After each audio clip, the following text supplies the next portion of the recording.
Almost 80% of the people watching our videos are salaried individuals. And for all of you, the Provident Fund or PF is a huge deduction from your salary every single month. So naturally, any change in PF rules make a massive difference in the lives of the majority of our subscribers. Almost a couple of months back in October 2025, the EPFO announced some massive changes. These changes are so significant that industry experts are actually calling this EPFO 3.0. In this video, we are going to discuss and decode every single change. My promise to you is that by the end of this video, you won't have any confusion left regarding these new rules. So, what are we covering today? First, we will understand the most confusing change, the new rule on partial withdrawal. Will they let you withdraw 100% or 75%? What is the truth? Then, we will decode the new simplified service eligibility rule. Is it good or bad for you? After that, we will talk about the most controversial change, the new rule regarding withdrawal after job loss, which might make you wait a long time for your money, and most importantly, a clear final verdict on how these changes impact your life and what you should do now. Let's start this deep dive into EPFO 3.0. Part 1, the withdrawal. Puzzle, 100% or 75? Let's talk about the most confusing change first. There are different stories floating around in the media and on WhatsApp. The EPFO has said that members can now withdraw up to 100% of their PF balance. However, right alongside that, they added a condition that maintaining a 25% balance in the account is mandatory. Now, your head might be spinning. 100% withdrawal allowed, but 25% must remain in the EPF balance. What does that even mean? Let's decode this. See, this is a classic case of EPFO communication where things are made more complex than necessary. The simple meaning is this: you can withdraw a maximum of 75% of your total PF corpus. When they say 100%, they are referring to the eligible amount. Basically, EPFO has capped your eligible amount at 75% of your total corpus. So you can withdraw 100% of that eligible amount, which simply means you can only withdraw 75% of your total PF. Let's understand this with an example. Suppose you have rupees 10 lakh in your PF account. Previously, withdrawal limits were different for different reasons. Now, according to the new rule, your total withdrawable amount is rupees 7.5 lakh, which is 75% of rupees 10 lakh. The remaining rupees 2.5 lakh, the 25% will be logged in your account as a mandatory minimum balance. You cannot touch this during a partial withdrawal. My opinion, is this good or bad? Honestly, my opinion is that this is both good and bad. It's bad for the obvious reason. It is my money. If I need it, I won't be able to withdraw it. What is the point of investing then? Ideally, customers should have the flexibility to withdraw 75% of 100%, which was the case before, but not anymore. However, from a financial planning perspective, this is actually correct. This is because we have a habit of breaking our retirement savings at the slightest sign of need. Ideally, PF money is for retirement, but we end up using it for our kids' fees, home renovation, or weddings. This 25% locks in forces a bit of financial discipline. It ensures that no matter what happens, a small portion of your retirement fund remains safe and keeps growing. It is a safety net that EPFO has created for you. Yes, liquidity is reduced in the short term, but for long term retirement goals, this is a very positive change. Part 2, the service rule. Simplicity at its best. Now, let's come to the second change, which is the standardization of service requirements. And let me tell you, this is a good change. What used to happen before? Previously, for partial withdrawals, different reasons required different service eligibility periods. It was a complete mess. If you needed money for a marriage, a minimum of 7 years of service was required. If you needed money to buy or build a house, 5 years of service was mandatory. Different rules for education, different rules for medical emergencies. There was so much confusion that the common man would just keep running in circles. What is the new rule? All of this is gone. EPFO has scrapped all the different rules and made one simple single rule. Now, for any kind of partial withdrawal, you only need to complete 12 months. That is 1 year of service. That's it. Simple, clear, no confusion. My opinion, a big win for employees. This change is solid.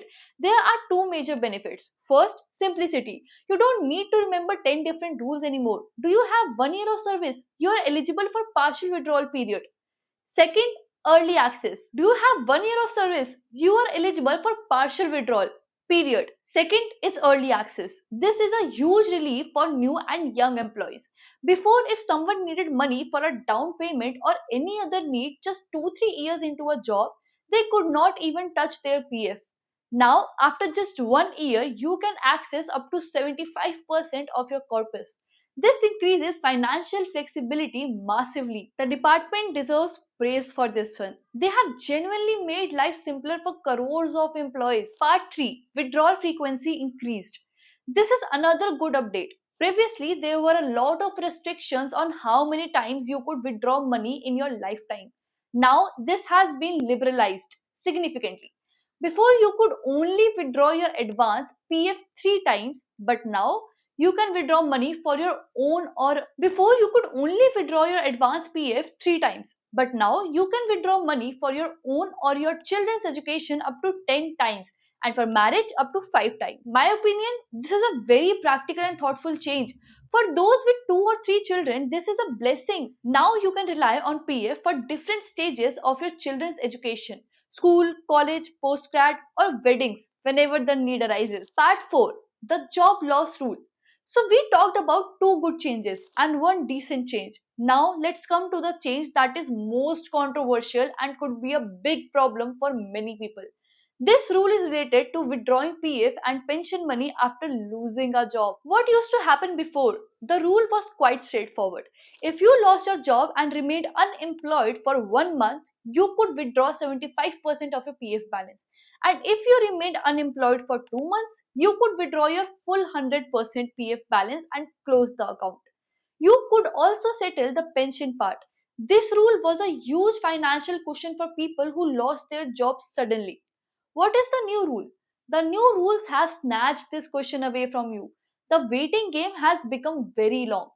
Final PF settlement. Now, to withdraw your full PF money after leaving a job, you have to wait for 12 months, a full year. Pension withdrawal. To withdraw the pension EPS amount, you have to wait for 36 months. That is full 3 years. My opinion, a harsh and impractical move, honestly. Why was this change even brought in? The government or EPFO's intention is probably that people should not withdraw PF money when switching jobs. They want your PF account to continue so your retirement corpus grows. On paper, this thought looks good, but in real life, this is an impractical rule. Think about it yourself. A middle class person loses their job. They have EMI, school fees, and household expenses. Their entire savings run out in 1 to 2 months. In such a situation, the one support they had, their own PF money, won't be available to them for 12 months. This rule will force people to take high interest personal loans or borrow from friends and relatives.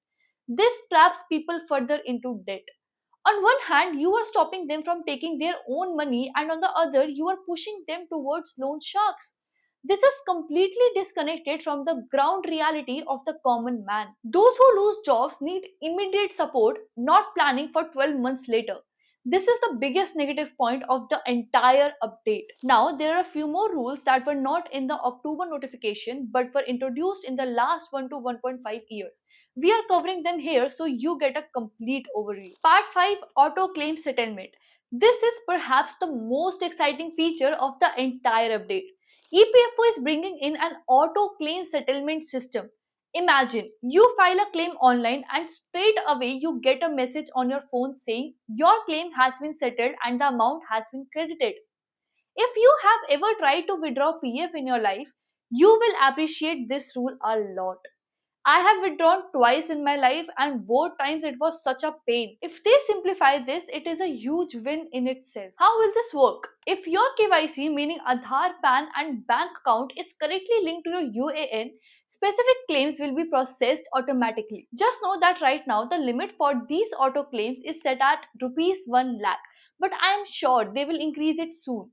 Where it used to take 15 to 20 days, this process will now be completed in 3 to 4 days without any human intervention. My opinion, this is a game changer. Chances of corruption will go down. Processing speed will be rocket fast and the common man gets a lot of convenience. This is a brilliant use of technology. Part 6, Seamless Auto PF Transfer. If you have switched jobs, you know what a headache transferring PF used to be. Fill Form 13, follow up with the old company, follow up with the new company. Because of this mess, lakhs of crores of rupees are lying unclaimed in people's old PF account. Now, this headache is gone forever. Under the new system, as soon as your new company deposits your first PF contribution, the system will automatically detect the money in old PF accounts linked to your UAN and transfer it to the new account. You don't need to do anything. My opinion, this is long overdue. It makes the one nation, one PF account concept a reality. Your money will never go dormant and you will keep earning interest on it. Huge relief for all job switchers. Part 7 and 8, paperless claims and deemed resignation. Another part of this tech push is making the whole system paperless. Previously, there were different forms like Form 19, Form 10C, Form 31. Now, EPFO is converting all of these into single multi-purpose composite claim form. Going forward, the online process will be so seamless you probably won't even need to remember the name of any form. Also, a quick but important update on the deemed resignation clause. Previously, if an employee withdrew their full PF final settlement, it was treated as deemed resignation, meaning their past service history became zero. This hurt pension eligibility, which requires 10 years of continuous service. EPFO has removed this clause. Now, a final PF settlement won't break your service history. Your service continuity remains. This protects those who withdraw PF out of compulsion, ensuring their pension benefits remain safe. The final verdict, is EPFO 3.0 good or bad for you? We have discussed the detail in depth because we are not just a news channel reading headlines. We want to break down the impact for you. So, after looking at all these points, the ultimate question is overall, are these changes good or bad? See, it is a mixed bag. The good, auto claim settlement and auto transfer. Excellent use of technology, convenience will go up, time will be saved. Simplified service rule 12 months. A huge relief for young employees. No deemed resignation, better protection for pension benefits. The bad 12-month wait after job loss. This is the biggest negative. It is far removed from the financial reality of the common man and can put people in trouble. 25% minimum balance. You cannot withdraw your entire retirement money at once. My final take, overall, the direction of EPFO 3.0 is positive. The focus on simplification, technology, and transparency is great. However, the job loss rule is so harsh that it pours water over all the other good points. My advice is this: after these new rules, absolutely do not treat your PF as your emergency fund. So, guys, that was the complete postmortem of EPFO 3.0. These changes directly impact your life, so understanding them is crucial. And yes, if you found this video helpful, don't forget to drop a comment saying this is the best video on EPFO updates. It makes our hard work worth it.